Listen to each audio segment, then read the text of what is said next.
Chapter 1. The Mystery of the Silent Departure.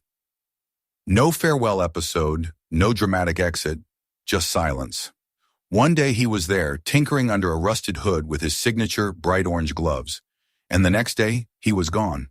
For over 10 years, Edd China was the quiet genius who gave Wheeler Dealers all its charm. His sudden departure in 2017 didn't just surprise viewers, it revealed a much deeper story. What really happened when Edd left the show he had helped build? Was it a creative conflict, a personal reason, or something more complex?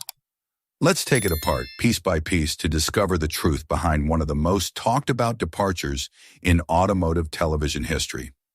The beginnings: a sofa, a garage, and an idea. Before Edd China became a household name in the car world, before the orange gloves and global TV fame, he was just a curious young man, his mind full of ideas and his hands unable to stay still. Born on May 9, 1971 in London and raised in the quiet suburbs of Surrey, Edd grew up surrounded by engines, gears, and questions. He wasn't the type to accept things as they were. If an object moved, he wanted to know how. If it stayed still, he wanted to know why. Very early on, Edd was drawn to everything mechanical. But it wasn't just the bolts and gears that fascinated him. It was the potential hidden within them. What could be reimagined, repurposed, or completely reinvented? This passion led him to study engineering product design at London South Bank University. While other students worked on predictable projects, Edd had something else in mind. He wasn't studying to pass an exam. He was designing to amaze. His first big breakthrough took the form of an object no one expected to see on the road: a living room sofa. But it wasn't just a piece of furniture, it was a fully motorized vehicle, street legal and dubbed the casual loafa. Equipped with a steering system, wheels, and a license plate, this mobile sofa was as functional as it was absurd. It caught eyes everywhere it went and sparked conversations wherever it stopped. But above all, it proved something fundamental about Edd. He didn't just fix machines, he transformed them. The foundation of an innovative career. The success of the casual loafa was not an isolated flash in the pan. It laid the groundwork for Edd's first business. In March 1999, he launched Comfy Banana Limited, a company dedicated to creating motorized machines that were as wacky as they were functional. From the world's fastest shed to giant motorized shopping carts, Edd's inventions were both playful and impressive. He wasn't just playing with vehicles, he was redefining them. Each project brought him media attention, Guinness World Records, and a growing audience fascinated by his ingenuity. But despite this rising fame, Edd remained loyal to the workshop. He opened an MOT and repair center in Bracknell named Grease Junkie, where he didn't just fix cars, he continued to experiment. This garage wasn't just a place for oil changes or suspension tuning. It was a playground for mechanical innovation. Drivers came from all over Berkshire, and some left with more than just a repaired car. They left with a story. Then in 2003, television producers were looking for something new, a concept capable of combining the charm of the used car market with the technicality of real repairs. Thus, Wheeler Dealers was born. The concept was simple: buy classic cars, restore them, and resell them for a profit. But its realization required two very different personalities. Mike Brewer, a dynamic and resourceful dealer, handled the transactions. He needed someone by his side to embody the mechanical dimension, someone capable of bringing a wreck back to life, someone like Edd. From the very first episode, the magic worked. Edd didn't just fix cars, he explained them. He guided viewers through seized brake calipers, failing clutches, or electrical breakdowns with patience and clarity. His methodical approach, combined with Mike's boundless energy, created a refreshing and authentic balance. It wasn't staged drama or exaggerated tension. It was two enthusiasts with different skills solving real problems in real time. Over the seasons, the show attracted an increasingly large audience. It wasn't just gearheads watching anymore. Parents watched it with their children. DIYers took notes. People who had never held a wrench began to believe they could repair their own vehicle. And that confidence, that accessibility, was largely thanks to Edd. He slowed down the chaos. He made machines less intimidating. He taught without ever lecturing. By the mid-2000s, Wheeler Dealers had become a quiet but massive success, broadcast on several continents and translated into multiple languages. But at its heart, the magic still came from a garage, a camera, and a man who had once decided that a sofa should have wheels. The journey was only beginning, but the soul of the show was already forged in a spirit of curiosity, ingenuity, and a categorical refusal of shortcuts. The shift to America and growing tensions. Growing tension, a bigger stage, less time. Success has this strange ability to transform everything in its path. What starts as a passion project in a modest British garage can, in just a few years, become a global television brand. And that is exactly what happened to Wheeler Dealers. Over the seasons, the show moved from cult favorite status to that of an international success broadcast in over 100 countries. But with this growth came new expectations, new pressures, and a subtle shift in what the show was becoming. By the time the series reached its 9th season, a major decision was made. Production would move to California. On paper, the choice seemed logical.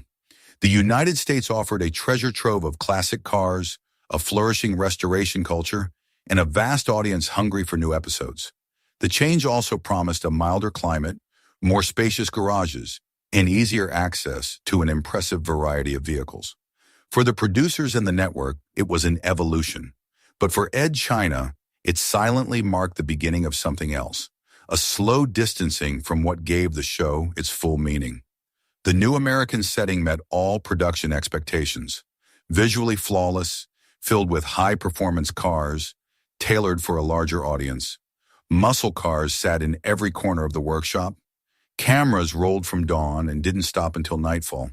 Deadlines were tighter, budgets were larger, and commercial partnerships began to dictate what appeared or didn't appear on screen. At first, it all felt like a dream. Gleaming tool chests taller than Ed himself, an increasing parts budget, and all the resources a mechanic could hope for. But behind the scenes, the pace was infernal. Episodes had to be filmed faster. Repairs rushed. What once took 10 minutes on screen was now compressed into a 90-second sequence. A complete engine teardown reduced to a few accelerated shots and a voiceover. What made the heart of the show beat, the workshop sequences, were gradually sacrificed in favor of a shorter and flashier format. Ed noticed the difference immediately. The show that once gave him the time to explain, to teach, to create a bond was becoming slicker, faster, and in his eyes, emptier. He voiced his concerns. He asked, sometimes begged, to be granted more time for repairs, more space to explain the why behind the how. He filmed extra close-ups after filming hours, hoping they would be kept in the edit. Many were discarded. He stayed later than necessary, adjusting things not for the cameras, but for the viewers who still hit pause, went back, and learned. For Ed, it wasn't about airtime. It was about value. He had built his identity on transparency, on the idea of guiding people through real repairs in real time. He wasn't an actor passionate about mechanics. He was an engineer who happened to be on television. And in this new system, that identity was being diluted. Little by little, shot by shot, Mike Brewer found himself in a difficult position. Always pragmatic, he tried to balance both sides. He knew the show had to evolve to survive in a rapidly changing media landscape. He also knew how essential Ed's authenticity was to the series' legacy. He did his best to navigate between the production team's requirements and his co-host's growing concerns. But the tension was there, growing like the pressure in a sealed cylinder. Even the viewers began to feel it. Online, loyal fans asked questions. Why were the repairs so short? Where had the gearbox teardowns gone? Why did everything seem so rushed? The answer, of course, was time. Producers wanted more content faster. Sponsors wanted deliverables. The network wanted growth. In this equation, nuance became a luxury, and it was a luxury Ed could not ignore. The breaking point was not an explosive clash or a theatrical confrontation. It was an accumulation. 1,000 small decisions that altogether told Ed that the show was no longer the one he had joined. He began to consider his options, to question his place in this new format, to wonder if it was still possible to do the work he loved without compromise. He didn't know it yet, but the rupture was approaching, and when it came it wouldn't be with a crash, but in a discreet and controlled farewell that would nonetheless shake the entire world of automotive television. The breakup and the YouTube revelation. The breakup, a video that changed everything. It didn't all start with a press tour or a dramatic finale. No farewell in the last episode, no hint dropped on the fly. In March 2017, Wheeler Dealers was broadcast as usual, with Edd China at the workbench, calmly replacing a defective part with the precision and care that fans knew him for. But behind the scenes, something irreversible had already happened. On March 21st, Edd published a 6-minute video on his personal YouTube channel. The title was simple, "I'm leaving Wheeler Dealers." The tone was steady, the delivery calm, but the message itself was anything but trivial. Sitting at an ordinary desk, gaze fixed, orange gloves within reach, Edd laid out his decision not as a stunt, but as a choice of principle. The show, he explained, is changing, and not in a direction he could support. According to him, the network wanted to reduce the space given to workshop sequences. The repairs, the technical heart of the program, were being shortened or even removed in the name of efficiency. For some, this might seem trivial, but for Edd, who had built his reputation on pedagogy and transparency, this evolution threatened everything he believed in. Craftsmanship, method, integrity, everything was at stake. "I simply could not continue," he declared, not with anger, but with a quiet certainty. He expressed his gratitude to the fans, to Mike Brewer, and even to the network. But beneath the politeness, the weight of the moment was palpable. Edd had drawn a line. He preferred to leave rather than compromise the quality of his work. The reaction was immediate. Within hours, the video already had hundreds of thousands of views. By the end of the day, it was making the rounds on automotive forums, Facebook groups, and fan pages across the world. In a few days, it reached millions of views and thousands of comments. Internet users quoted excerpts, shared their emotions, and speculated. For many, it was the end of an era. Edd China had always been the reassuring constant, the one who explained without condescension and who rushed nothing. His departure left a void and many questions. Unfortunately, what followed was not just mourning, it was chaos. Although Edd took care not to blame anyone, a part of the public shifted its frustration onto Mike Brewer. Accusations began to rain down. Mike supposedly hadn't fought hard enough to keep Edd. He supposedly took the network's side. He supposedly let the soul of the show escape him. Often unfounded, these criticisms spread very quickly. Some messages crossed the line far beyond criticism. Personal attacks flooded Mike's inbox. Some comments even involved his family. What was initially just fan disappointment had turned into something darker. Mike finally reacted during a podcast. His words were direct. There was no argument, no conflict, no drama. A guy left his job, that's all. According to him, Edd had simply decided to follow his own voice. He added without bitterness that if Edd had publicly criticized the direction taken by the show, he himself had chosen not to respond in the same tone. During this interview, Mike revealed that the last time he saw Edd was in a hotel bar in Paris. They had a few drinks, laughed, and then parted on good terms. But after the publication of the video and the media storm that followed, contact was broken. The controversy had left its mark. Noting the scale of the situation, Edd released a second video 6 days later. This time, he didn't talk about the show, but about Mike. He condemned the attacks his former colleague had suffered, clearly stating that no one deserved to receive threats or hateful messages. He reminded everyone that Wheeler Dealers had always been a team effort and that Mike had no control over the network's editorial decisions. It was a noble gesture intended to ease tensions. But at this stage, the fracture within the community was already well established. The show had to continue, and it did so without Edd. In 2018, a new face made its entry into the workshop. Ant Anstead. A former police officer turned talented mechanic, Ant brought his own style. Fast, friendly, competent, but he wasn't Edd, and he never pretended to be. He inherited not only a role, but the weight of expectations.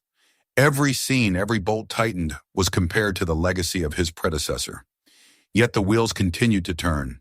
The workshop lights stayed on, but something had definitely changed, not only in the show, but in the bond between the viewers and the world they had once loved so much. The discreet departure of a single man had revealed deeper questions about creative control, integrity, and what the audience truly values. And yet, the story was far from over. Two paths, one shared legacy. The aftermath, two paths, two visions. After Wheeler Dealers, Edd China did not disappear. He found his footing again. Better yet, he flourished in a space where he could finally do things his way, without timesheets, without cuts imposed by sponsors, without compromise. He launched Garage Revival on YouTube and then developed his own signature series, Edd China's Workshop Diaries. There, surrounded by tools and ideas, he found his rhythm. He restored electric vehicles, rebuilt motorized sofas, and explained every bolt without rushing. The fan response was massive. Comments poured in, grateful for the return of detailed tutorials. By his 10th video, Edd already had over 500,000 subscribers. He wasn't just creating content, he was sending a clear message. Quality before quantity, depth before flash, trust before the spectacle. These rules were simple. No tool shown on screen if it didn't actually appear in his toolbox. Sponsors had to earn their place, not buy it. His pace belonged to him. Sometimes he published every week. Other times he took a break for parts or a side project. The fans were not offended. They knew that each episode would be worth the wait. Meanwhile, Wheeler Dealers continued its path. Ant Anstead left the show in 2020, replaced by Mark Elvis Priestley, a former F1 mechanic at McLaren with a deadpan humor and sharp expertise. The show returned to its British roots with a new workshop in the United Kingdom.